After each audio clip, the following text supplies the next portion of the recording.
Before disaster, Champlain Towers was in the middle of addressing issues identified in a structural safety review. It's an unusually strict requirement in South Florida for high-rises 40 years old.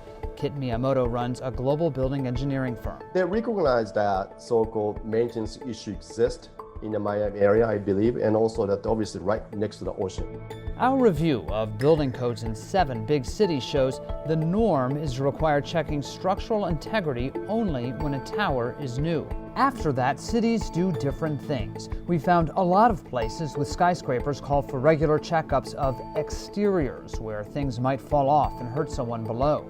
Definitions of a high-rise and how often reinspection should occur vary. Every 5 years in Boston, up to every 12 years in Chicago. Seattle recertifies towers only after damage from something like an earthquake.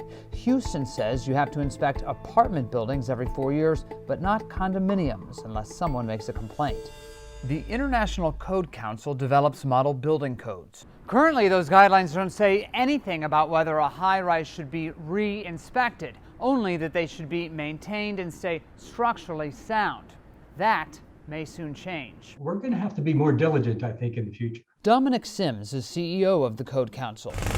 The group will go over findings from investigators at the rubble and will meet in August to discuss next steps. We're going to want to hear from the experts, local code officials like you've talked to, engineers. Sims says there is a very strong likelihood the council will adopt new guidelines for routine re-inspections, at least for areas in the bullseye of climate change, where sea level rise and stronger storms have been a growing concern. The forces that are acting on buildings are changing. But Miyamoto says regularly recertifying high-rises everywhere would be an overreaction. This is a really rare event. But without routine re-inspections, it's up to condo owners in a lot of cases to detect trouble themselves and agree to pay for costly fixes.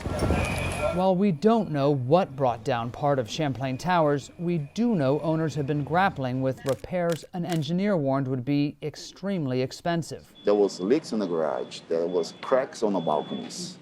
So, yes, you need the money to fix it. After the tragedy in Surfside, Sims says people will expect tougher building codes. Just the mere fact that it did fall, and in the U.S., that's not something that I think the public will accept. Patrick Terpstra, Newsy.